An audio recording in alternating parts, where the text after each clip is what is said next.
মানববন্ধন সারা বাংলাদেশে যেইভাবে দর্শন হচ্ছে সেই দর্শনের বিরুদ্ধে সকলকে সোচ্চার হওয়ার জন্য আজকের এই মানববন্ধন।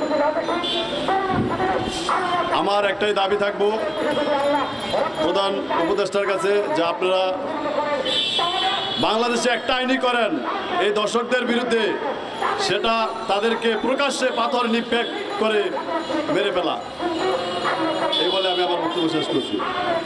দর্শকদের বিরুদ্ধে আমার সোনার বাংলায় দর্শকদের ঠাঁই নাই, দর্শকদের ঠাঁই নাই। আমার সোনার বাংলায় আমার বোনের কান্না আর না, আর না। আমার বোনের কান্না আর না, আর না। আমার সোনার বাংলায় আর নয়, আর নয়। আমার সোনার বাংলা দর্শকদের ঠাঁই নাই।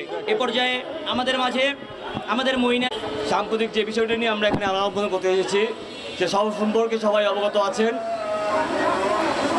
আজ বিগত কতগুলো বছর ধরে দেখা যাচ্ছে ধর্ষণের পর ধর্ষণ হচ্ছে, কারো টনক নড়ছে না।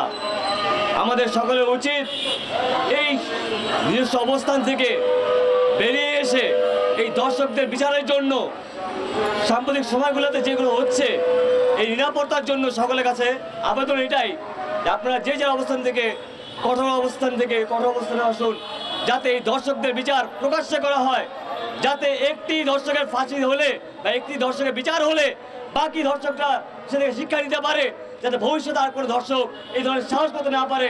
এরকম নিষ্পাপ শিশুদেরকে তারা তাদের লোভ লালসার স্বীকার করতে না পারে, সেদিকে সজাগ দৃষ্টি রাখতে হবে। আজ আমরা দেখতে পাচ্ছি প্রশাসনিক দুর্বলতা নিয়ে খুব অবহেলা করছে। এই অবহেলা থেকে দূরে সরে আসতে হবে, দ্রুত বিচারের ব্যবস্থা করতে হবে তাদের, যাতে এগুলো থেকে মানুষ সরে আসতে পারে, যাতে কিছু করার আগে তারা ভাবতে পারে যে তাদের বিগতগুলোতে কি শাস্তি প্রয়োগ করা হয়েছিল। তাই সকল কাছে বলছি, সাংবাদিক বলছি, প্রশাসনের কাছে আকুল মিনতি করছি, বিশেষ করে আমাদের প্রধান উপদেষ্টাকে আকুল মিনতি করছি, তিনি যেন এগুলো বিষয়গুলো নিয়ে স্বরাষ্ট্র উপদেষ্টাকে আদেশ দেন এগুলো নিয়ে দ্রুত বিচারের ব্যবস্থা করা। এই বলে আমার বক্তব্য শেষ করছি।